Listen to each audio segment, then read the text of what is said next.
Grand Admiral Quack. Otherwise, I'm going to call you Quack only because Perfect. It's such a mouthful, and I know that I will stumble over my words trying to say the whole thing. But welcome to the show, Quack. How are you doing? Doing good, friends. I appreciate it. And I want to just say real quick on the Grand Admiral Quack thing. The thing I find, the thing that always makes me giggle, all right, is the fact that I love coming into anyone's chat and them trying to pronounce my name, because I always get a conundrum of like different things that they'll try to say. And it always gives them a laugh. It gives their chat a laugh. And then what's interesting too is I get people that are actually like, your name is cute. I'm like, oh, thank you. I appreciate that. So I enjoy people tripping over the name just because I know it's a little bit unique. So I appreciate that.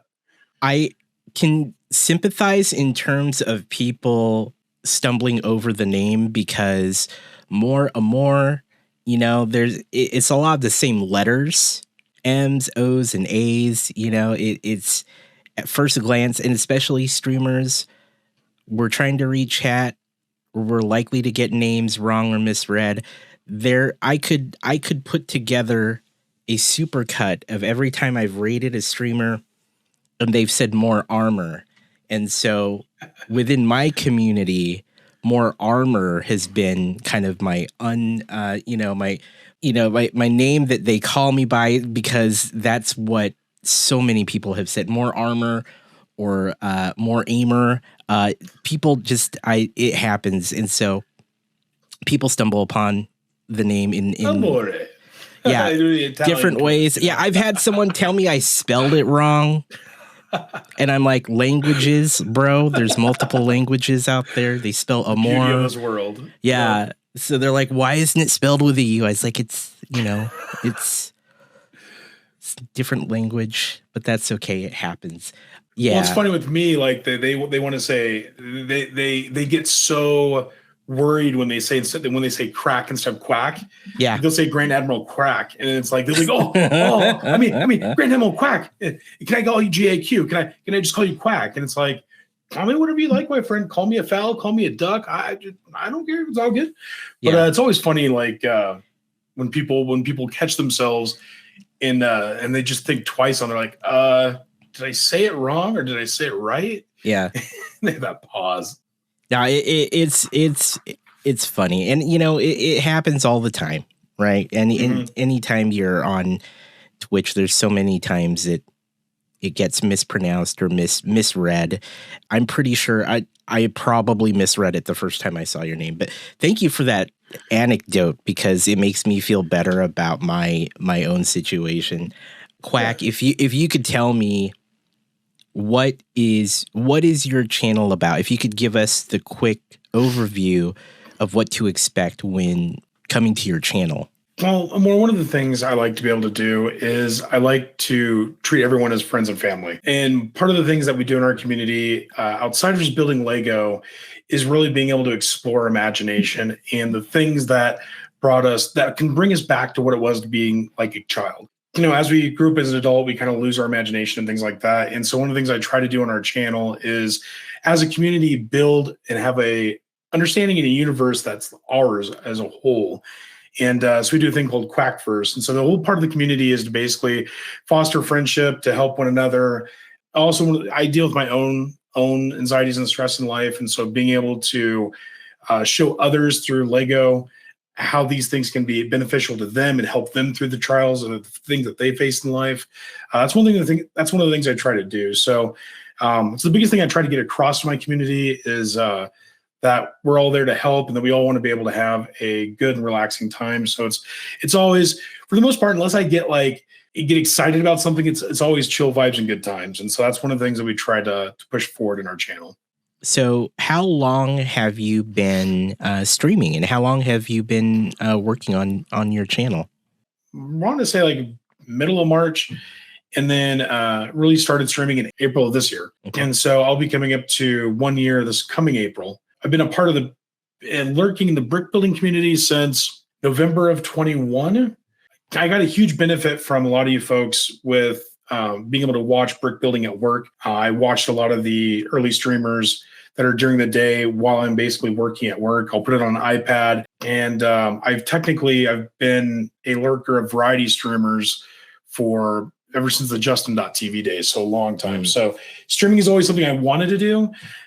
Being familiar with the variety streaming category, I never felt comfortable in doing it. But when I saw a lot of the love and care that other streamers have had in this category specifically, I felt I should try to give it a chance. So the community that we all share, the family we all share here, was the biggest reason why I decided to get into streaming. That's excellent. So you've been around Twitch, Justin TV for years now. You've been familiar with how the whole streaming verse works, and this is not new to you at all. But so, I mean, it sounds like it's been about a year since you've kind of gotten involved with brick building. What made you want to get involved with the Lego side of Twitch, and how did that thought come about? Let's take a step back, shall we? Sure. This was one of the first. It's interesting you say that about Lego, right? So I didn't have the ability to really put together Lego until later in about 2015, 2016. One of my favorite sets, and I continually get chuckles about, is this little micro Millennium Falcon. Mm-hmm. This little Millennium Falcon right here has been to office meetings. It's been in my office it was probably in my office from about 2018, 2019, till basically about last year. This set here was one of the biggest reasons why I got back into Lego. When I was a kid, I mainly focused on video games. There was a couple sets that I had back when I was like 8, but really it was really not too big a part of my childhood. And so when I decided to pick Lego back up, I was going through a lot of stressful time in my life. A lot of it, I have a very in-depth job that requires a lot of focus, a lot of thinking, analytical thinking, planning. Projects that take from beginning to end can take about 2 years. And so there's no instant gratification. Well, the thing I found is with Lego, you can do something from the start to the end and actually have a finished product. You can see the progression through the steps. You can see the creativity through the steps. You can see imagination and story building through the steps. And the thing that I try to tell people too, Amor, is that one of the biggest things that attracts me to Lego is I can put this together, and the world around me just goes on without me. I can forget about what's going on around me. I can forget about the email I need to get done by 3 p.m. or the upgrade I need to be done by next week. All these different little things I can basically just let set aside as I put together Lego. Mm-hmm. And one of the things that I cherish about this set the most is that this is what got me into thinking that Lego is more than just a toy. Lego to me is something that can help with a lot of anxiety, stress. In bigger forms, there's other things that Lego can be a help in, whether it be with PTSD or other things like that. But for me personally, being able to put this together has helped me with my anxiety in so many different ways. Being able to just not think about things going on around me, being able to see completion. It's not very often that you get, unless you like do something like a garden or you have housework, things like that, or maybe you're collecting a set of Magic cards or comics. Not very often do you really get to be with something from the beginning to the end and be able to, in a timely manner, be able to see it come to fruition and actually be completed. And I feel with Lego, that was one of the biggest things that got me back into it is just being able to feel the sense of completion and being able to get back into using my imagination. So Lego is so many different things to me personally. And I know Lego is a lot of different things to all of us. This got me into thinking that Lego is more than just a toy, that Lego had the ability to help with stressful times when I just needed things to be able to actually sit down at a table or at a coffee table and just kind of like put things together. And what that would do is it would force me to not think about the things that are around me. As you know, building Lego, you go from step 1 to step 2 and so on and so forth. But as you're building that, you're getting deeper into the build, you're getting deeper into the story, into the build of the actual thing you're making. And as you do it, it's almost like hypnosis. You slowly stop thinking about the things that are nagging you. These things just slowly start to melt. And so this is one of the biggest reasons why I wanted to do streaming, was to be able to show people that Lego is more than just something to put on display. It's great for you mentally. It's also great in a family atmosphere, or even like, with a partner that you're trying to have bonding moments with. That's one thing that we try to do on our channel, is to show others there's a lot to this. You can have moments in your life with family and loved ones that you may not be able to get again. And being able to have those memories, something you can share in the future and something you can look back on when you look at these sets, it's priceless. And so that's one thing I try to do in our community is to show people that Lego is a stepping stone, and when it comes to being able to have bonding moments with family and be able to have long lasting moments with family members. Kids these days, they think of games and stuff like that, but I can tell you this from my nephews that I've built Lego with, they remember these times. And it's the times of using your hands, being with one another, helping each other out, learning these new things, and coming up with a story that to me is just so amazing. And so being able to show that to others has been something I've been wanting to do for a very long time. This is my eureka moment. This was the one single set that made me go, I could do this every single day, take this apart, put it together, and never have to worry about taking a break at work. And never have to feel like I am constantly just grinding at work. This is my joy. That's one of the biggest things, I guess, I've been wanting to show people and be able to showcase is, and that's one of the reasons why we do Quackverse, is because it's one of those ways of being able to bring out your imagination. And as a community, I kind of bait the community to come up with ideas, to come up with ways of being able to advance a story, because I want this to be a community/family affair where we together build a narrative, we together build a story, and we progress it forward, making friendships and being able to build memories together. Even though we're thousands of miles away, we could still have that camaraderie where we feel like I'm a part of something, because sometimes being a part of something helps people in so many different ways. So the feeling you get from Lego is actually, I think I've heard so many people say similar things. I myself identify with that. I started streaming Lego because I found it very relaxing. How does talking about that and encouraging that particular aspect of Lego affect your decisions when creating content and streaming on Twitch?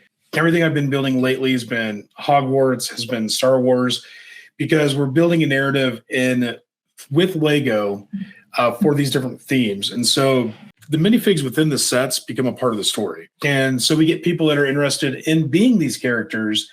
And that's just one of the things that we do, is we try to build the sets around the aspects of the story. And then what we're going to be doing next is, once we've kind of anchored that theme into Quackverse, we'll be getting into other sets, like we'll be building and getting into mocks as well too. But right now, the biggest part of set building is to get just people into wanting to be a part of the story and to see Lego for more than just a display piece or for just a thing to build or give to a kid.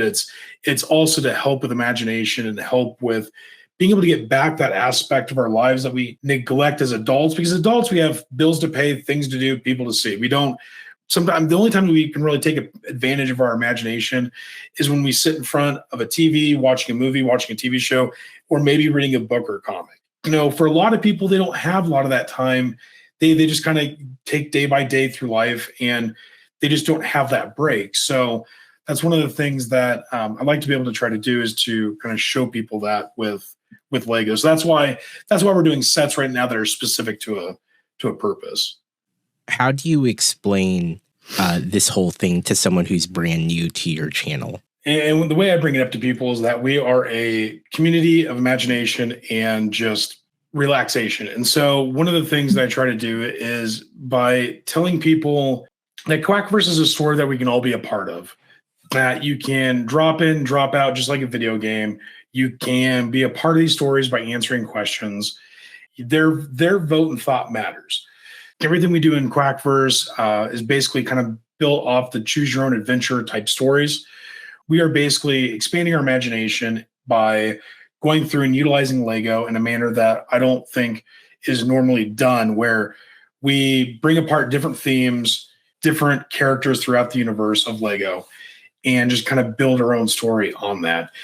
The whole goal is to be able to foster friendship. And so what we try to do is we try to get people interested into these sets, interested into these ideas, so that they will basically come back to be able to see what these characters have done, but then also kind of, know that they have the opportunity to vote on what the direction of the story goes.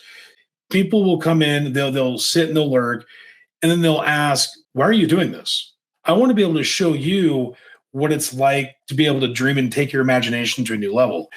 You see that you have the ability to basically create your own things and be able to create your own story and narrative. And so by showing people that they can do this, for a couple of them, it's been very positive, where they've gone and tried to create a story with their own kids by getting sets together and building it with them, to be able to getting them interested, in hopes that they can have a good founding relationship with one another and be able to maybe get them into Legos. So everything that has happened so far in the Quackverse, is there any way to get caught up on what's going on?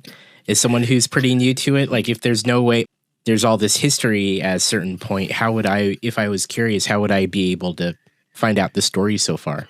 I'm right now building out a Google Doc for each part of the chapter, and then creating a overall chapter dialogue for each one that we're doing. And it's, if you really wanted to see it, part 1 is about 2 pages. Part 2 will probably be about 2 pages as well too. And it's a general idea of kind of the stuff that we've gone through. All these different stories, all these different threads that are going on. How do you keep that all straight in your head? What I end up doing is, a lot of these storylines, I probably go through and rehash 15, 20, 30 times in the time period that I, before I even bring it, or that I bring it and then I go through it with chat. And so to keep track of these story threads, I've had to force myself, sometimes even the moment, to write them down, because I want them to stay as clear and concise to what the community member voiced, so that they know that this is their story and not just mine. Yeah. So I'm the general bus driver. They're the ones that are coming up with the conversations in the back, and we do have a general idea of where we're going. Yeah. But the community is what really drives that. And so I have a whole notebook for every single character that's in Quackverse, and as they have interactions, because you have events, you have quests, you have a ton of different things to where you can interact with others in the community. And those interactions are all experience points bonuses. And so all of that stuff is basically put down into a notebook, and we create a biography, or a public and private bio, for all these characters that are wanting to be in Quackverse, so that any storylines I come up with when they're not around will basically be true and dear to their own character, which is why we also take alignments into effect. So I know really who's a good character versus who's an actual evil character. How do you manage that? How do you manage that during like a live stream, while you're trying to stream, and then there's maybe like 3 or 4 people who pop in who have their own storylines going, and they all want an update? How do you manage those needs, as well as trying to maintain the stream as one normally would as a streamer? How does that balancing act look for you? I'm still trying to figure that out, to be very honest, but I will say this. I have channel point redeems that are 1 point channel redeems. So for anyone that has a want to see what their minifig is doing, they can do a 1 point channel redeem, and I can give a synopsis update of what their minifig has done. Then what I do is I dedicate Sundays. So Sundays is my story time, where I'll go through and actually do a lot of the storytelling of Quackverse. I advise people to come in during those times, so that we can do because at the end of each chapter, every character is going to have an update to their actual story. So what I try to do is keep that Sunday to allowing people to come in for that. And then for those that don't have that ability, what I'll do is we have a Discord server. And so on our Discord server, there's a couple channels where you can actually see what's going on for that chapter and for that part. And then what I end up doing is for those that I know that are a part of this, I'll direct message them directly afterwards to kind of give them details. Because again, there's an inner dialogue and there's a public facing story. But what I try to do is I try to let them know that, hey, look, if you'd like to be a part of this, just answer a couple of these questions and then I'll make a story. And then if you want to come by and see what your story has been, just put in the one channel point. I will take the 5-10 minutes is usually what it takes. The question you had about keeping, juggling all that with live streaming, it is definitely not easy. Yeah. And I know I lose people's interest when I kind of break away from building a set or kind of like focus on one person. Right. So what I'm trying to do, and it's a thing with multitasking, is I'm trying to get better with being able to multitask, building a set or mocking while building the story. I can't focus on chat at that moment. Yeah. So I can focus on building, I can focus on the story with the person I'm conversating with, but I can't focus on chat. And so luckily my wife has helped me out a lot on this. I couldn't do any of this without my wife. I don't have that much bandwidth to be able to handle it all. She helps me in chat to basically conversate with people. And so do my other mods too. Like it's a huge juggle. It's successful sometimes, not others. But I'm hoping that as I grow my community organically, that people come to kind of be able to, because again, the whole point is to be able to sit back, relax, either enjoy the build, enjoy the story, or enjoy the community conversation. And be able to, the goal is to get away from life for just a few hours in that day. So if I can accomplish that for them, then I'm complete. And that's what I really hope to be able to, the community sees from that. So what kind of end goals do you have for this aspect of your content? So I'm hoping that, because this is not just a short-term thing. I mean, I'm looking at probably one chapter every 3 to 4 months, or 2 to 3 months at least. I want to be able to get it down to 2 to 3 months. Sure. And then we've got different themes, right? So we've got Star Wars, we have Harry Potter, we have medieval castle, we have city Lego in space, we've got Monkey Kid and Ninjago, and then we're going to have Marvel and DC. So right now I've got 6 chapters that are basically kind of as an outline.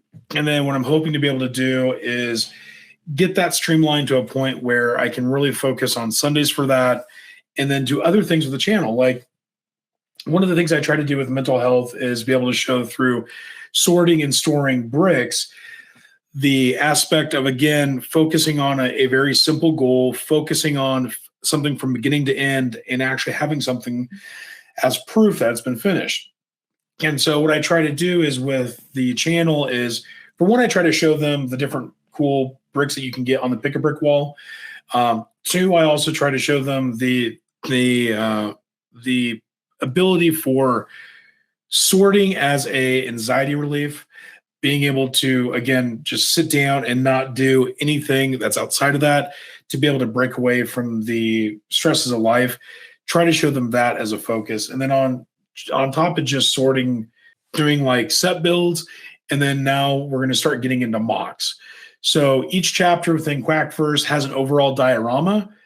What I'm doing is to fill in that story and imagination space is we're creating small little 16 by 16 base plates with actual character stories. What my hope is to be able to do is, outside of just set building, sorting, and Quack First, is that with these mocks and set building, that I can work with others in the community that kind of know different techniques, different tips, and be able to learn those, because I'm new to this just a lot, like a lot of the other viewers I think that are in our channels. We have a lot of people that, would love to be able to do these things, would love to be able to create a mock, but they just don't know where to start. And I actually had people have interest in how Mills plates work, because some people didn't want to just put things on a very basic base plate, because they want to be able to move them around. They want to be able to kind of make a train, and they want to be able to make something that is a diorama / scene and not just a set by itself. Sure. And so what I'm hoping is to be able to, with the community, that people like Maiku, Thrawn's Revenge, be able to work with these people to get better at my own skills so that I can pass those tips and tricks and those those achievements along to others that also want to basically get into this.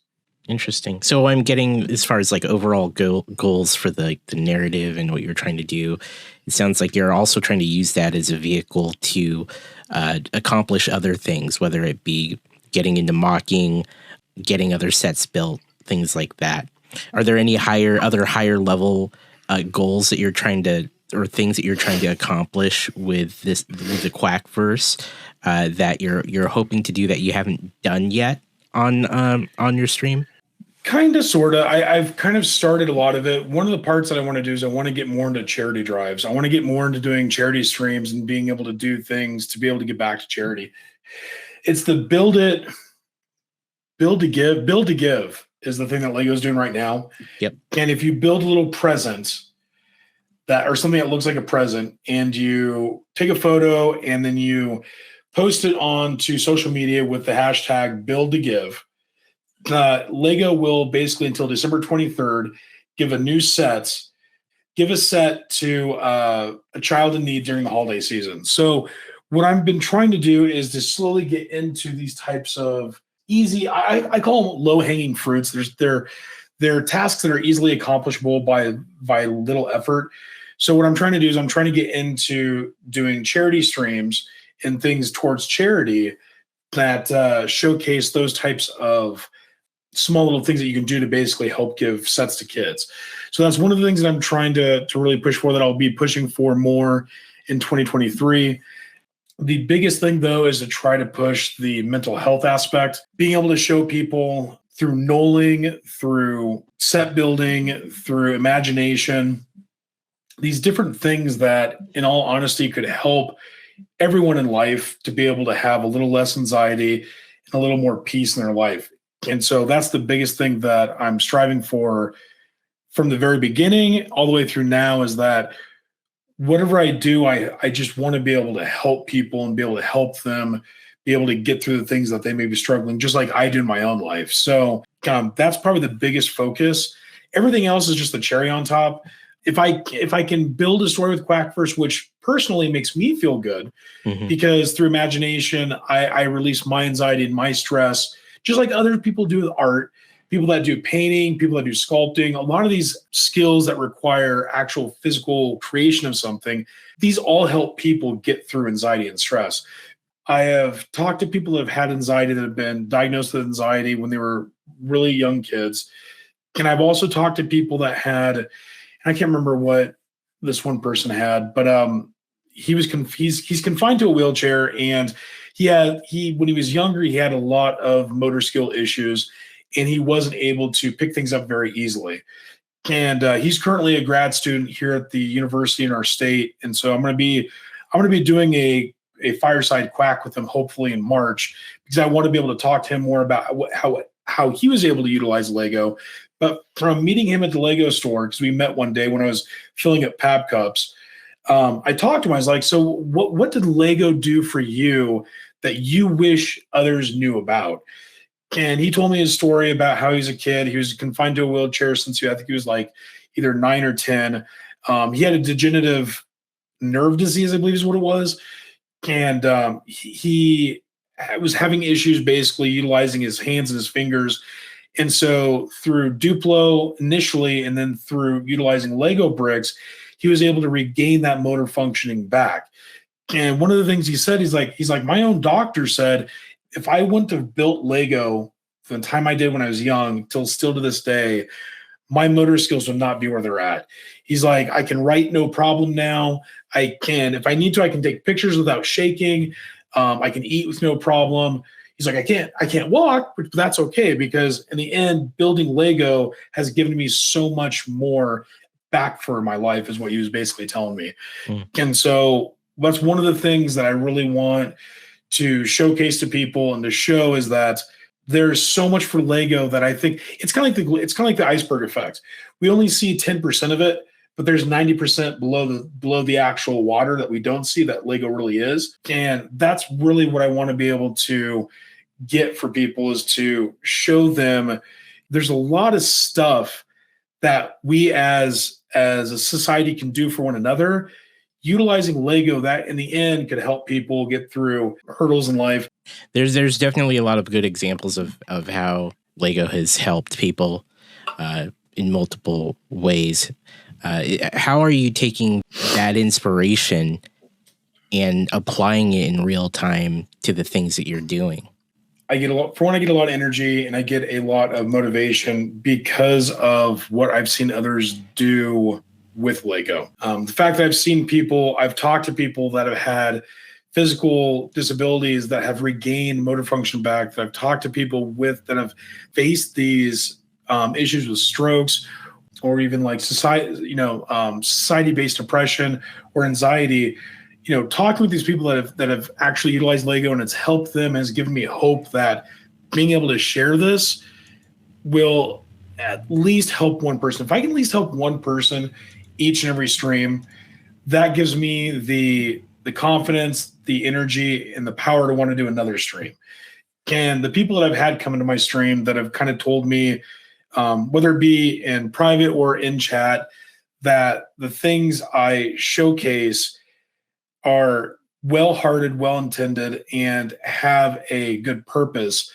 Those types of things give me the energy to want to present this to more people, which is why I really wanted to be able to do something like this, because again, with like the build to give and things like that, being able to, and it's not just my community, being able to get everyone involved in the brick building community to be able to showcase these high positives in these, again, low hanging fruit that are easy to just do and complete. We all are all in this together. And I feel that as a community, as a brick building community, if we can all put together one thing that can push positivity forward for others, I think for one, that'll help all of us with our stress and doing streaming in general.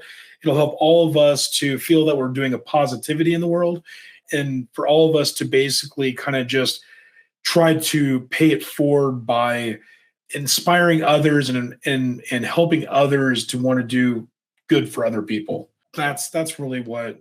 I know that's a long-winded answer on it. It sounds more like, and may I? It sounds like maybe you're trying to spread awareness of these other ways that Lego has been a positive force in other people's lives. Is that a more concise way of explaining what you're hoping to achieve with all these stories, as well as these your own work within your channel and your content and community?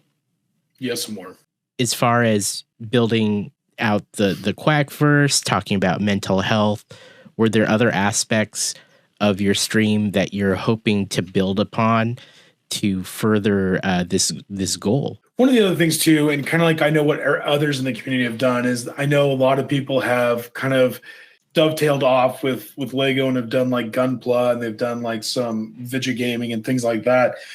One of the things I want to do as kind of like because I have Quack's Corner or Quack's Quarters. I'm not sure exactly how I'm going to word that moving forward. Sure. But Quack's Corner is family friendly, is the tried and true mental health side of it. And then I want to do Late Night with Quack, which is going to be more like, again, it's still going to be chill video gaming and chill vibes, good times, that kind of stuff.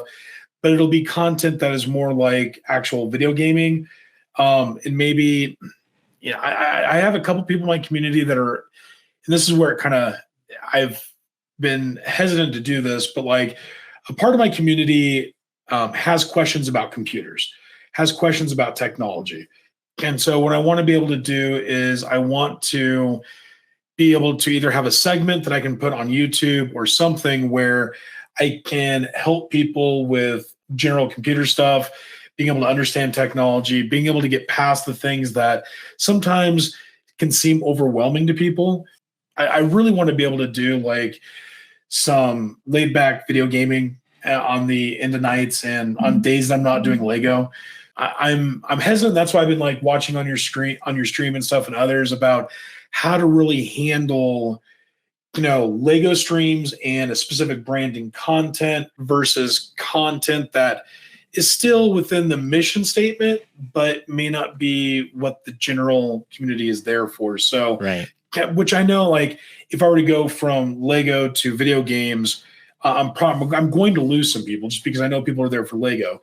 Right. What I'm hoping to be able to do is that be able to give them a opportunity to just be able to be able to relax. That's the main thing. Mm-hmm. And so I'm hoping that I can do it in a way to where I can still keep people, but keep that overall aesthetic.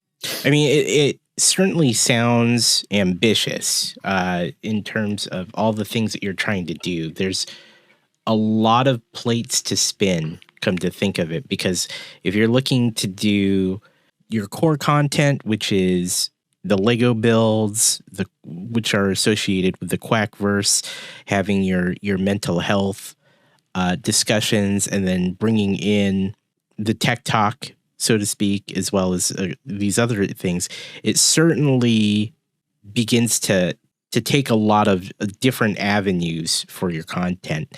And I would say, speaking as someone who does a variety of things myself, right? Lego, talk shows, games when I can, it's certainly something that does make it more difficult to build a community and a channel, since we're all individuals who have tons of different interests. That's how people are, right? We're not all just one thing. But the flip side of that, when building a Twitch channel in a community, you tend to see more success when you hyper focus on a thing, because the more you start to generalize, the harder it is to build a consistent audience. So I'm curious to see how that goes for you. And you brought up the idea of a fireside chat. I'm kind of curious. You didn't really go into detail in terms of what that kind of content is as well. So I'm wondering, could you tell me more about that? Yeah, so that's more of an experiment. The way I word it to people is it's as if you're sitting around a campfire with friends. What are the things that you talk about as friends around a campfire? And it's late night, so it's not family friendly. So it's more you crack a beer and you joke and you have fun. Sure. We do Quack's Family Feud in between talking topics, but it's more of an experiment because I wanted to be able to try to understand how these types of things work. Because Sure. I want to be able to do, like I said earlier, this gentleman that basically is a grad student at the university here in our state. I want to be able to have a serious, focused conversation with him to get a better understanding how he goes through things. And I figured with Fireside Chat, I would be able to experiment with methods, being able to do certain things. But really, when it comes down to it, we really just kind of talk about Lego, we talk about sci-fi, we talk about games. That's mainly the three topics. And our latest one, I did more of a deep dive into Lego because I wanted to know what people thought of Lego when they were a kid or when they were younger in life, Mm-hmm. compared to how Lego was for them as an adult, how those things might have changed. Because, as a kid, you're taken to Lego maybe different than what got you back in or what keeps you going as an adult. It's just like Star Wars. Star Wars has been generational, right? And we're not going to go into that Star Wars discussion but it's a generational thing, right? So, different generations like and dislike things for a certain way. And so I was taking that aspect of Lego because as kids, we may have gotten introduced to Lego and may have found enjoyment with Lego differently than we did as adults. Mm-hmm. So the main thing I found from my guests that I had on was that as adults, they did Lego for display ability and just for the complexity of builds. Mm-hmm. Whereas as kids, they liked building the story of it. They liked building and seeing what the set was when it was done, things like that. And so that's kind of why I did Fireside Chat, was to kind of get a understanding of how these types of question and answer things go. But then also I want to be able to talk to people more about Lego specifically, probably. But again, that's all an experiment. Sure. And I've only done 3 episodes in the past year. So it's been more or less just time to play Quack's Family Feud and figure out the answers that people come up with on that. So, but you're right, though. I mean, that's one thing that I was contemplating spinning off another channel on, was doing like game content, things like that, or maybe even doing just that on YouTube is another thing I was thinking about as well. But that's I've been really torn on what to really do, because I want to be able to keep it mental health Lego focused, but at the same time, I know we all kind of do that to begin with, and so I'm trying to like figure out a niche I can basically kind of do outside of just Quack first. So right. To me, it sounds like you're doing the thing that I would expect a lot of people to be doing as they're finding where they want to end up with their content and their channel. And that is to say you're experimenting, you're trying different forms of your content, and certainly just looking at all the possible sides of it that make sense to you. How has your channel changed since you've started doing this? And where do you now that you're still, it sounds like exploring, where do you anticipate that you'll land in terms of how you're approaching your content? I think for the most part, what I'm trying to figure out now is really how many days a week I can sustain this for. And so it's just basically being able to juggle that all together. My hope is that I can keep doing the Quackverse stuff on Sunday, do building on Thursdays and Fridays, and then sorting and just odds and ends stuff Lego-wise on Saturdays. I don't think for the most part I'm going to change too much on what I'm doing. More or less what I'll probably end up doing is just, like you said, kind of like hyper-focusing. I'm going to try to, once I get things stabilized and narrowed down with Quackverse, start hitting that content a lot harder to be able to get people more aware of it and give them ways to be able to get into it that's not going to be difficult for a first-timer. So that's really the next steps I have, and being able to also put some of that clipped short content on YouTube and doing things where I can basically showcase some of the Quackverse stuff on YouTube as bits and pieces, as in like 5 to 15 minute videos to be able to get people into it. And then utilizing shorts to give mental health examples of how to basically utilize Lego. That's probably one of the things I'm going to start really hyper-focusing on for the mental health side, is ways to do that. But I'm going to probably do that mainly. I'm going to start doing that here this month, actually, by creating shorts and small videos on YouTube to basically highlight these types of aspects, and in hopes to be able to, again, get that awareness out for people. That's a very neat approach. You've been at this for a while now, and like you said, you've been a long time consumer of Twitch and Justin TV. Now that you've been at it for a while, is there anything you would do differently if you were to start over, or get the opportunity to do this all over again, diving into content creation yourself? So part of my issue is I can overcomplicate something. I can have a plan to a backup plan to a plan for the next phase of a plan. Sure. I can overcomplicate things like that. And I think what I probably would have done if I would have done it differently is I probably would have been less complicated, still have a plan, but not overthink it.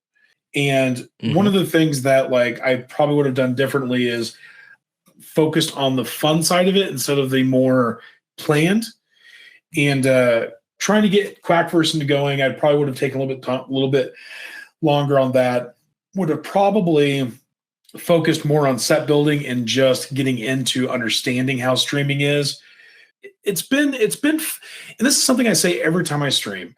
Every time I have someone to conversate with or show a Lego set to, or to put a smile on their face, or to make their day feel better, that right there makes any stresses or anxieties, because I doubt myself. We are our own worst critics. And I constantly doubt myself and critique myself way too much on an hourly basis. But then I get people like Skywalker, I get people like Scotty, or I get people like Phoenix, or I get people like, even like, with like you and more, or like AZ or Zach, all these other people that come in and they're like, dude, you're just having fun. I mean, just enjoy it. That's really what this is all about. And that's the thing that I probably would have done differently is remember to have fun and not to overthink it. Yeah. And I guess that was probably one of the biggest things that I would have done again or done differently in the beginning is not stress so much about, is my video okay? Is my audio okay? I had a really crappy webcam that was from like circa 2005. And I was using that to do face cam, but I couldn't really see my build. And so I was over stressing on, people can't see my builds. So they're not going to be able to see what I'm doing. They're not going to be able to understand what I'm trying to get across in the story, things like that. And so I overanalyzed myself to a point where like, it just took me a lot longer to do things. So I guess for anyone that's like on the fence or, has these types of struggles too, is don't worry so much about having a 10 out of 10 stream. More feel that like you're able to enjoy the time that you're spending with others, because in the end, like I've even heard you say more, if you don't look like you're having fun, if you're not enjoying what you're doing, that comes across. And so being able to enjoy what you're doing and not have to worry about, did I get that tweet out on time? Or was my grammar correct? Or, is this the right time? Because, there's already like 7 people going on. To not worry about those things and to just get back into like, this is why I have this around most right now, is to remember, don't overthink it and just enjoy what made it being fun to you to begin with. Mm-hmm. And so that's really what and again, that's part of my anxiety is I psychoanalyze myself, but then I overanalyze everything that I do, because that's what I kind of have to do in my job, is I have to basically be pretty analytical in the things I do. And you have to have a backup plan for a backup plan, because not always technology doesn't always play the way it says it's supposed to, whether it be in a knowledge-based article, an article on Reddit, or by the manufacturer. Things just don't always work the way they're supposed to. And so you have to think of ways of getting around that, which again was why one of the reasons too why I liked building this with Lego is this, when you get a bag of parts, this is just a bag of parts. You don't know what this is really going to look like. Right. As you start putting this together, you start seeing a shape being formed, you start seeing a vehicle being put together. But the thing that it really teaches you outside of just Lego is that same things you have to do in life. You may not always be able to see the tree through the forest, but you have to be able to understand that there's multiple trees within that forest. And that same path you might think you might have to take through that forest may not be that exact same path you end up taking through that forest. And so you have to be prepared on being able to look outside the box, being able to create your own solutions in situations that you may not have an answer to.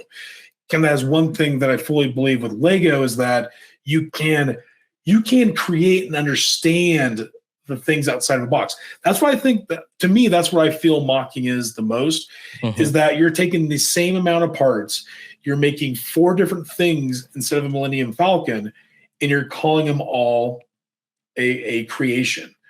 And that's something that I try remembering myself, because in the end, and I can tell you what, doing building and then starting to get into mocking, you start thinking of solutions differently. You start thinking of methods in a different light. And so these types of things bleed into your personal life, your work, your professional life. And so you can utilize a lot of these skills outside of just building Lego. And so that is really too what I try to strive for, is to be able to show people that things are a lot different. And that's probably what I would do if I were to redo my stream again, is I would get back to the joy of this and not worry about, well, did I get that tweet out? Did I post my schedule? Did I do this? Because there's, again, only so many hours in the day. And those things will come naturally. Like, as I've been doing it, I've been getting into a rhythm. Like you and I talked beforehand, you have a checklist. I have a mental checklist, which for the most part is because I go through that checklist so many times, it's like anxiety. So like, I kind of know exactly what I need to do. And so certain things I do miss because I am human. But like, eventually you do get that list made for what you have to get accomplished before stream. And now I feel better about that. But when I was first getting going, I was always, again, stressing out, putting out the tweet, putting out, a self-promo in Discords, letting people know. Because I have a spiel that I say at the very end of every single stream that I try to entice people to do at least one positive thing for someone in their family, in their life, as a stranger. And these types of things I wanted to make sure I always got across to people, because I wanted to make sure my focus on mental health is always the priority. So, but like you said, that would probably be the biggest thing I would change.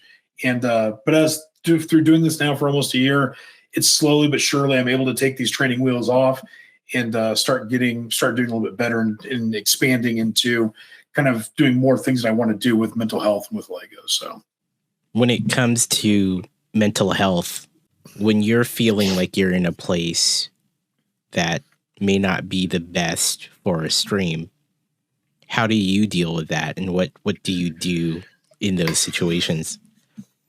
I'm pretty honest. For some people that know in the community, something happened over Thanksgiving weekend that was pretty hard for me and my family. And I'm pretty honest with people and telling them that, look, I just don't have the energy to do this. I won't go into details on this stream about it, but basically part of the focus I do with what I do is to get back to feeling like it was when I was a kid.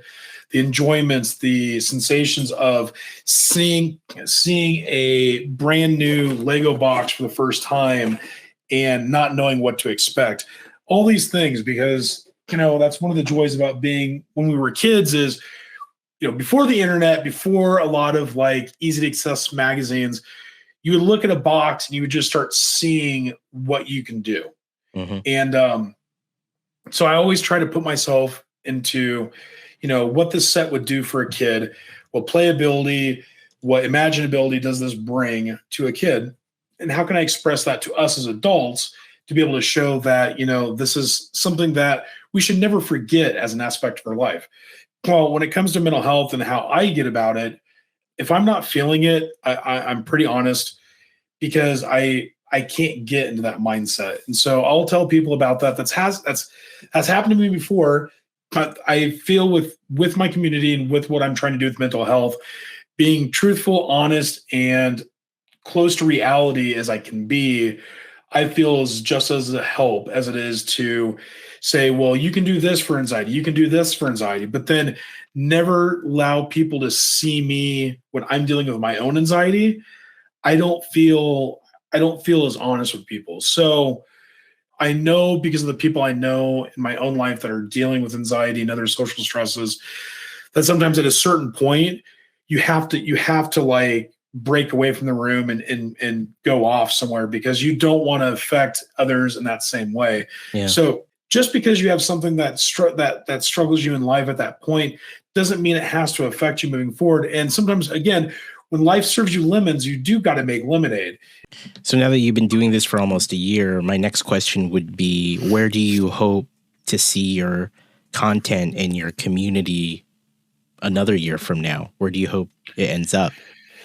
I hope, what I hope to be able to do is for some of those that have been VIPs in the channel to start, or just general people coming in. I hope that we build a community within Quack first where we can start fostering new relationships and new teams. I want to be able to get people to kind of build friendships with one another out from Quackverse, and being able to do things like being able to step outside your own box. Some people, for instance, may not want to interact with people just because they don't feel comfortable with doing it. Sure. Social interactions are kind of hard sometimes. And so what I'm hoping is that we can build friendships with one another to show that these situations don't necessarily have to define us. And so I'm hoping to be able to do that with our community, to be able to foster teams and be able to grow teams. I want to be able to, on the table that's across from me is this 6 foot long by 3.5 foot wide plastic table that Quackverse is going to be on. My hope is that over in the next year, we'll have at least half of that table already filled out. I'll have shelving around the room, basically having our chapter mocks on those shelves. And what I hope is to be able to get people interested in Quackverse into the story that we're all building, to see where it goes and be a part of it. I do hope over the next year that I can come up with ways. I want to come up with a website with the YouTube videos and the tips and tricks to be able to utilize Lego for mental health. That is my biggest goal and push here for the first six months of 2023, is coming up with a dedicated list of resources as well as methods and even videos of how to utilize Lego for mental health, and to be able to get the awareness out that way. And then really be able to just kind of organically grow my community based off like-minded individuals that want a place of relaxation, of safety, and a place where they can be them and just be a part of a community and a family that likes to be able to see things kind of just be created. So that's my hope. Some really great stuff going on over in Grand Admiral Quack's channel and community. Thank you for sharing your story and your goals with me. Do you have any final thoughts before we close out? Actually, here's what I'll do. First, I'll thank you for joining me on this episode. Definitely pleasure to have you. You have some amazing things going on over there. An ambitious channel and community, a lot of great stuff going on. Thank you for joining me, Quack. And thank you very much. And we'll close it out with your final thoughts, your final words for anyone that happens to find this or is listening to this podcast. What you got? Try to think of Lego as something that no matter what the age, there's a reason why Lego doesn't have an age limit. There's a reason why there's not a suggested age on Lego. Know that Lego is there for all of us, and we should all take the opportunity, take the time to expand ourselves by picking up this hobby, by sharing it with others, because it does bring family moments. It does bring good memories together, lifelong memories, and things that you'll hopefully be able to call back on when you're old. The brick building community in general, we are a very big, happy, loving family that loves to help one another, that cares for one another, and wants to see everyone succeed. And so I hope that we get more people into the makers and crafters, because I do feel that this is a portion of Twitch that shines a lot of positivity on things, and can help a lot of people that may not necessarily have the opportunity to see something that can help themselves. So that's the big thing. And I just hope that people can find the imagination that they may not have as an adult, because sometimes as we go about in life, we kind of forget these things. And so I hope through Lego, you'll be able to find your imagination again and be able to come up with your own great stories.